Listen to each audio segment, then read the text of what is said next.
You can roughly locate any community in the world, somewhere along a scale running all the way from democracy to despotism. One to the democracy end, another somewhere in the middle, and a third. Let's find out about despotism. This man makes it his job to study these things.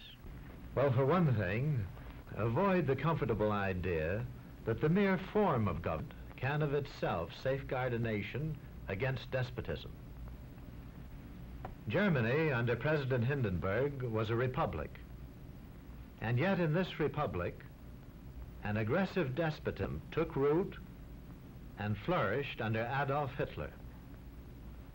When a competent observer looks for signs of despotism in a community, he looks beyond fine words and noble phrases. For which it stands, one nation, indivisible, with liberty and justice for all.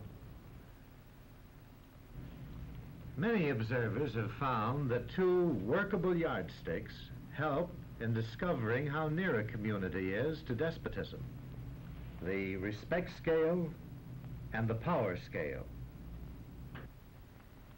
A careful observer can use a respect scale to find how many citizens get an even break. As a community moves towards despotism, respect is restricted to fewer people. A community is low on a respect scale if common courtesy is withheld from large groups of people on account of their political attitudes. If people are rude to others because they think their wealth and position gives them that right, or because they don't like a man's race or his religion.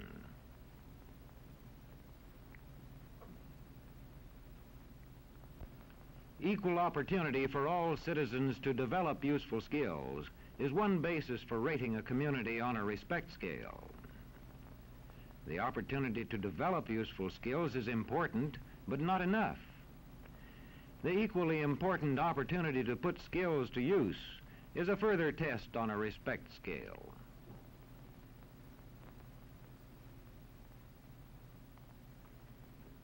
A power scale is another important yardstick of despotism. It gauges the citizens' share in making the community's decisions. Communities which concentrate decision-making in a few hands rate low on a power scale and are moving towards despotism. Like France under the Bourbon kings, one of whom said, "The state, I am the state." Today, democracy can ebb away in communities whose citizens allow power to become concentrated in the hands of bosses. What I say goes, see? I'm the law around here. The test of despotic power is that it can disregard the will of the people. It rules without the consent of the governed. Look beyond the legal formalities of an election in measuring a community on the power scale to see if the ballot is really free. If the citizens can vote only the way they're told, a community approaches despotism. When legislatures become ceremonial assemblies only and have no real control over lawmaking, their community rates low on a power scale.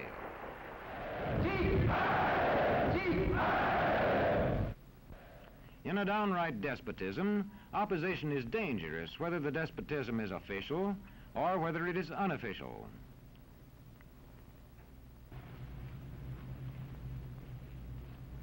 The spread of respect and power in a community is influenced by certain conditions, which many observers measure by means of the economic distribution and information scales. If a community's economic distribution becomes slanted, its middle-income groups grow smaller, and despotism stands a better chance to gain a foothold.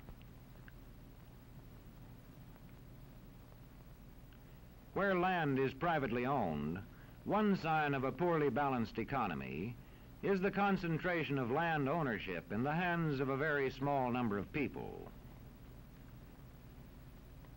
When farmers lose their farms, they lose their independence. This one can stay on, but not as his own boss anymore. To the extent that this condition exists throughout a nation, the likelihood of despotism is increased. In communities which depend almost entirely on a single industry, such as a factory or mine, maintaining economic balance is a challenging problem.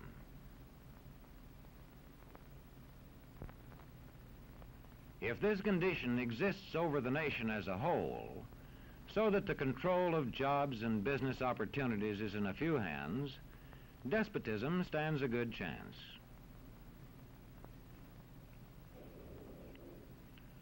Another sign of a poorly balanced economy is a taxation system that presses heaviest on those least able to pay.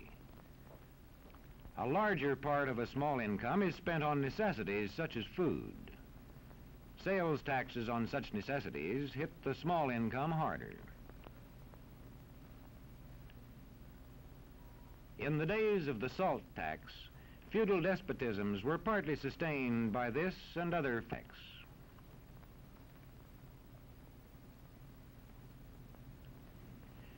A community rates low on an information scale when the press, radio, and other channels of communication are controlled by only a few people, and when citizens have to accept what they're told. In communities of this kind, despotism stands a good chance. See how a community trains its teachers. Bear this in mind. Young people cannot be trusted to form their own opinions. This business about open-mindedness is nonsense. It's a waste of time trying to teach students to think for themselves. It's our job to tell them.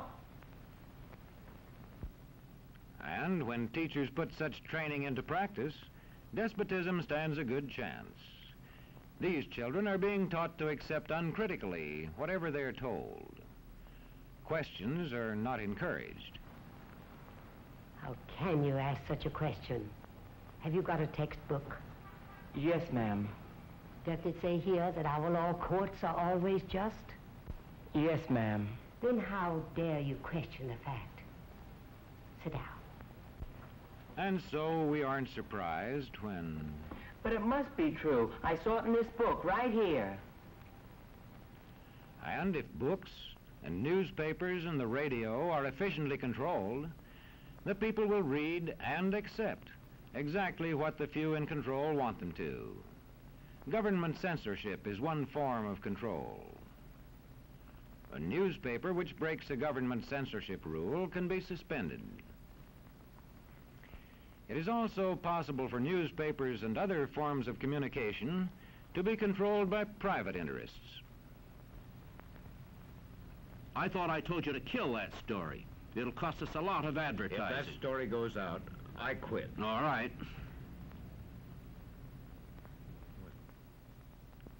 What sort of community do you live in? Where would you place it on a democracy-despotism scale?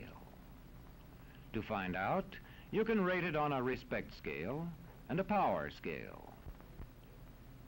And to find out what way it is likely to go in the future, you can rate it on economic distribution and information scales. The lower your community rates on economic distribution and information scales, the lower it is likely to rate on respect and power scales, and thus to approach despotism.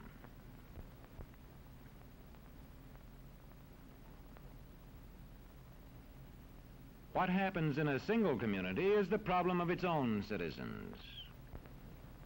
But it is also the problem of us all, because as communities go, so goes the nation.